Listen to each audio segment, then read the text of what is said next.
Hello guys, कैसे हैं आप सब। और गाइस, आज की वीडियो में हम शेप्स के बारे में पढ़ेंगे कि डिफरेंट डिफरेंट कौन सी शेप्स होती हैं और उनके शेप्स के पैरामीटर, एरिया वो क्या होते हैं, कैसे फाइंड आउट होते हैं। तो बहुत इंटरेस्टिंग चैप्टर है ये और बहुत बेसिक चीज़ जो है मैं अभी आज की वीडियो में सिर्फ आपको करवाऊंगी, जो शेप्स आपको थर्ड फोर्थ स्टैंडर्ड से स्टार्ट होकर आगे की स्टडी तक काम आएंगी और वो आपसे कहीं ना कहीं ज़रूर टकराएंगी। ठीक है, तो देखिए, सबसे पहले बात आती है कि नॉलेज ऑफ शेप्स में शेप्स होती कौन कौन सी हैं। सबसे पहले बात आ जाती है, एक होता है स्क्वायर। ठीक है, इसको स्क्वायर कहा जाता है। देन आ जाता है rectangle. Okay, basic basic shapes करवा रही हूँ मैं आपको। देन उसके बाद आ जाता है ट्रायंगल। ठीक है, और उसके अलावा एक आ जाता है सर्कल। ठीक है, सर्कल के अलावा फिर उसके बाद अगर आपको करना है तो वो बहुत सारी चीज़ें होती हैं, लेकिन मेन जो हैं ये 4 शेप्स हैं जो बहुत ज़्यादा ही आती हैं और ये बेसिक हैं। ठीक है, बाकी हम इसके बाद धीरे धीरे आगे चलेंगे। तो अभी सिर्फ मैं आपको 4 शेप्स करवाऊंगी और इसी के लिए डिस्कस करेंगे हम। ओके, तो सबसे पहले देखिए, सबसे पहले बात आती है कि इन शेप्स में जो है एरिया और पैरामीटर वो क्या होता है, वो समझना आपके लिए बहुत इंपॉर्टेंट है कि एरिया और पैरामीटर किसे कहते हैं।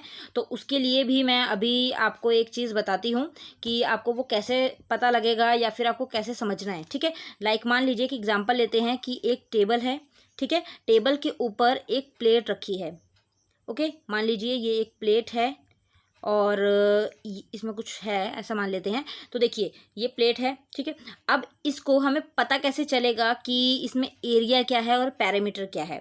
ध्यान से समझिएगा गाइस। देखिए, अब इसके अंदर कैसे पता लगेगा, जो ये चीज़ है जिसके अंदर मैं देखिए रेड लाइन कर रही हूँ, ये चीज़ जो है, जो चीज़ इसको कवर कर रही है, मतलब जो टोटल सरफेस एरिया है इस प्लेट के बाकी का, वो क्या कहलाएगा, वो कहलाएगा एरिया। ठीक है, इसके अलावा और जो ये चीज़ है, मैं डिफरेंट कलर से कर रही हूँ ताकि आपको कंफर्म अच्छे से पता लगे। जो ये चीज़ है मतलब टोटल लेंथ है, जो वो टोटल लेंथ जो है वो कहलाएगी पैरामीटर। ठीक है, समझ आया। ध्यान रखिएगा, ये चीज़ बहुत इंपॉर्टेंट है और बहुत बेसिक है कि अगर आपको ये पता होगा कि आप फार्मूलाज भी आराम से याद कर पाओगे, लर्न कर पाओगे, आपको रट्टे मारने की ज़रूरत नहीं पड़ेगी।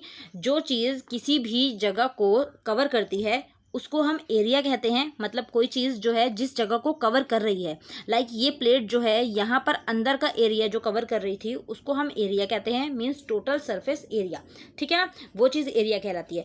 उसके अलावा जो लाइन साइड में होती है, मतलब जो टोटल लेंथ होती है किसी भी चीज़ की, कोई चीज़ रखी है उसकी टोटल लेंथ, मतलब साइड वाइज जो है टोटल लेंथ जो होगी किसी चीज़ की, वो क्या कहलाएगी, वो कहलाएगी parameter. Okay, so I hope आपको इतनी चीज़ समझ आ गई होगी। ठीक है, तो चलिए चलते हैं हम इससे आगे। देन मैं इसको रब कर देती हूँ। देखिए, सबसे पहली चीज़, सबसे पहले आ जाता है स्क्वायर। तो आपको स्क्वायर में क्या याद रखना है, स्क्वायर में आपको कैसे याद रखना है कि ये क्या है और इसके बारे में जो इम्पोर्टेंट चीज़ें हैं। देखिए, ध्यान से आप समझिएगा, बस कंफ्यूज मत होइएगा बिल्कुल भी। स्क्वायर के अंदर जो सारी साइड्स होती हैं वो क्या होती हैं, इक्वल होती हैं। सबसे पहली चीज़ आपको ये ध्यान रखनी है, स्क्वायर की सारी साइड इक्वल होती हैं। ओके, और इसका एरिया और पैरामीटर क्या होता है। अब बात आती है एरिया और पैरामीटर की। तो देखिए, एरिया जो है इसका होता है साइड इंटू साइड, या आप इसको ए इंटू ए भी बोल सकते हैं। ये चीज़ें बोली जाती हैं यहाँ पर, साइड इंटू साइड या ए इंटू ए भी साइड को ही बोला जाता है। ठीक है, इसके बाद आ जाती है बात पैरामीटर की। तो पैरामीटर कैसे फाइंड आउट करना है, पैरामीटर का फॉर्मूला यहाँ पर होता है 4 इंटू साइड। जैसा कि मैंने अभी आपको बताया ही कि पैरामीटर क्या होता है, पूरी जो लेंथ है, जो इसकी पूरी लेंथ है उसके लिए जो है, उसकी जो लेंथ को निकालने की जो ट्रिक होती है उसको हम पैरामीटर कहते हैं। ठीक है, ये चीज़ पैरामीटर कहलाती है। और जो ये स्क्वायर है, इसको जितना एरिया कवर कर रहा होगा, यहाँ पर जितने में ये स्क्वायर आ रहा है उसको हम एरिया कहते हैं। ठीक है, इतनी सी चीज़ क्लियर हुई। तो आई होप आपको समझ आ रही होगी कि कैसे करना है। देन नेक्स्ट देखते हैं। अब हम एक और नेक्स्ट चल लेते हैं कि कैसे होगी। देखिए, नेक्स्ट में आ जाता है हमारे पास स्क्वायर हो गया। अब हम लेंगे एक रेक्टेंगल।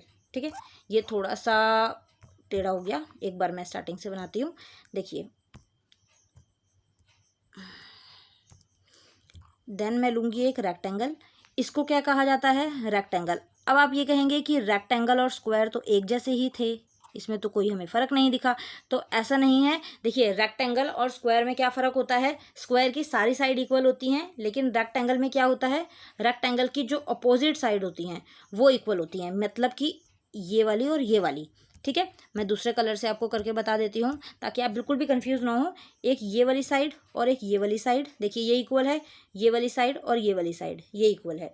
तो रेक्टेंगल की हमेशा अपोजिट साइड्स इक्वल होंगी, ओके, और स्क्वायर की सारी साइड इक्वल होंगी। तो इसका फॉर्मूला क्या बनेगा, लाइक एरिया जो है रेक्टेंगल का एरिया क्या बनेगा, वो बनेगा length into breadth. Length into breadth का मतलब क्या होता है, जो ये चीज़ लंबाई में है वो लेंथ होती है, और जो ये खड़ी हुई लाइन है उसे हम ब्रेथ बोलते हैं। ठीक है, अब उसके बाद आ जाता है नेक्स्ट पैरामीटर। पैरामीटर क्या होता है, पैरामीटर का मतलब होता है कि 2 इंटू एल प्लस बी। देखिए एरिया क्या होता है, लेंथ इंटू ब्रेथ। ठीक है, लेंथ इंटू ब्रेथ का मतलब जो ये लंबी वाली लाइन होती है इसको हम लेंथ बोलते हैं, और जो खड़ी लाइन है उसको हम ब्रेथ बोलते हैं, मतलब लंबाई और चौड़ाई। तो एरिया होता है लेंथ इंटू ब्रेथ। देन उसके बाद आता है पैरामीटर। पैरामीटर क्या होता है, अभी मैंने बताया, जो इसकी टोटल ये लंबाई होगी इसी को तो पैरामीटर बोलेंगे, है ना। तो इसमें देखिए 2 बार लेंथ है, 2 बार ब्रेथ है, तो इसीलिए हमने 2 को मल्टीप्लाई करा लेंथ प्लस ब्रेथ से, मतलब लेंथ और ब्रेथ को प्लस करके हम 2 से मल्टीप्लाई करेंगे तो वो इसकी टोटल लेंथ आ जाएगी, जो यहाँ पर आपको शो हो रही होगी अभी, ओके। देन उसके बाद हम चलते हैं एक और शेप। कौन सी शेप रह गई अब हमारी, नेक्स्ट इज, ओ सॉरी मैंने कलर नहीं वो किया, वेट।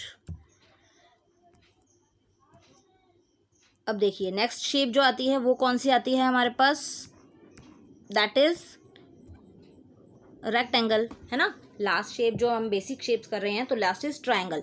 तो ट्रायंगल में देखिए क्या होता है, ट्रायंगल में आपको कैसे बताना है कि क्या है। तो ट्रायंगल में देखिए सबसे पहली बात आती है साइड की। तो ट्रायंगल में साइड कितनी होती हैं, 1 2 3। सो ट्रायंगल में 3 साइड्स होती हैं। ठीक है, रेक्टेंगल और स्क्वायर की अभी हमने बात की थी तो उसमें 4 साइड्स होती हैं। ठीक है, अभी हमने सीखा वो। तो देखिए ट्रायंगल की अब बात हो रही है, तो ट्रायंगल का क्या होगा, इसका भी एरिया और पैरामीटर होगा। तो ट्रायंगल का जो एरिया होगा दैट इज क्या होगा, ट्रायंगल का एरिया। ट्रायंगल का एरिया निकालने के लिए हमें क्या करना पड़ेगा, 1/2 इंटू बेस इंटू हाइट। अब यहाँ पर देखिए बेस इंटू हाइट का मतलब क्या है, बेस का मतलब है कि जो ये चीज़ है, मैं इससे न्यू कलर से करती हूँ, बेस होता है ये, इसे बोला जाता है बेस, ओके। और हाइट, हाइट का मतलब होता है ये चीज़, ये जो खड़ी हुई चीज़ है ना, इसको बोला जाता है हाइट, ओके। आई होप आपको समझ आया होगा। ये मैं अलग अलग कलर्स इसलिए कर रही हूँ गाइस ताकि आपको एक एक चीज़ क्लियर हो, आप बिल्कुल भी कंफ्यूज ना हो किसी भी चीज़ में। ठीक है, तो देखिए ये हो गया एरिया। और इसके अलावा फिर उसके बाद हमें क्या करना है, एक चीज़ और बचती है, कौन सी, एक और चीज़ बचती है पैरामीटर, जो कि एरिया और पैरामीटर की ही बात कर रहे हैं अभी हम, है ना। सर्कल सर्कमफेरेंस वगैरह अभी हम नहीं कर रहे। तो उसमें क्या होगा, पैरामीटर क्या होगा ट्रायंगल का, पैरामीटर के लिए क्या होता है, पूरी लेंथ जो है, हमें लेंथ जो साइड की लेंथ होती है उसे हमें क्या करना होता है, प्लस करना होता है ना। तो लेंथ प्लस करने के लिए हमें क्या करना पड़ेगा, पैरामीटर हो जाएगा sum of all side, sum of all side. ठीक है, समझ आ रहा है आपको, आई होप आपको समझ आ रहा होगा गाइज। जो भी चीज़ अगर आपको क्लियर ना हो या कोई डाउट हो तो आप मुझसे कमेंट बॉक्स में पूछ लीजिएगा, मैं आपको बता दूंगी। ठीक है, एक ये थोड़ा सा पेन की आज प्रॉब्लम हो रही है, इस वजह से यहाँ पर मुझे थोड़ा सा क्लियर नहीं लिखा जा रहा। ठीक है, तो आई होप समझ आ रहा होगा आपको। पैरामीटर देखिए क्या है कि सम ऑफ ऑल साइड, सम का मतलब क्या होता है, प्लस, जो साइड्स हैं उनको प्लस कर देना। लाइक मान लीजिए कि एक मेरे पास ये है, इसकी साइड 15 है, इसकी साइड 2 है, इसकी साइड 5 है, तो इसका पैरामीटर क्या होगा, 5 + 5 10, 10 + 2 12, तो इसका पैरामीटर हो जाएगा 12, ओके। सो आई होप आपको समझ आया होगा। जितना अभी मैंने बेसिक तरीके से आपको ये चीज़ करवाई, ये 3 शेप्स ही करवाई हैं अभी मैंने आपको, और ये इंपॉर्टेंट होती हैं और ये बेसिक होती हैं। सबसे स्टार्टिंग में आपके पास यही शेप्स आएंगी जब आप क्वेश्चन स्टार्ट करोगे तो। ठीक है, अब एक बार फटाफट से रिवाइज कर लेते हैं हम दोबारा से। सबसे पहली चीज़ आती है स्क्वायर। स्क्वायर में क्या होता है, सारी साइड जो है वो इक्वल होती हैं, ऑल साइड्स आर इक्वल। ठीक है, ऑल साइड इक्वल का मतलब कि ये सारी साइड इक्वल होंगी। एरिया की बात आती है, स्क्वायर का एरिया क्या होता है, साइड इंटू साइड, मतलब कि सारी इक्वल है, तो मतलब ये 5 है तो ये भी 5 होगा, ये भी 5 होगा, ये भी 5 होगा। तो 5 5 5 मतलब 5 इंटू 5 25 क्या होगा एरिया। और पैरामीटर की बात आती है तो 4 साइड है, तो साइड को 4 से मल्टीप्लाई करेंगे, दैट इज आवर पैरामीटर। ठीक है, नेक्स्ट इज आ जाता है रेक्टेंगल। रेक्टेंगल की जो है अपोजिट साइड इक्वल होती हैं। अपोजिट मतलब ये वाली और ये वाली, ये वाली और ये वाली। तो इसकी अगर एरिया की हम बात करें तो area is length into breadth. Length मतलब लंबाई जो ये वाली चीज़ है, और ब्रेथ मतलब ये वाली चीज़ चौड़ाई। ठीक है, perimeter is 2 into L plus B, मतलब लेंथ और ब्रेथ को, जो ये लेंथ ब्रेथ हैं, इनको प्लस करके जब हम 2 से मल्टीप्लाई करेंगे, so that is our perimeter. Okay, got it. Then next third is triangle. जो लास्ट हमारी शेप है, ट्राइंगल का मतलब क्या होता है, एक त्रिभुज जिसमें 3 साइड्स होती हैं। सबसे पहली चीज़, ठीक है, एरिया क्या होता है इसका 1/2 into base into height. Base और हाइट को जब हम हाफ कर देंगे, इसका बेस और हाइट जो है उसको हम हाफ करेंगे, तो वो ट्राइंगल का एरिया आ जाएगा।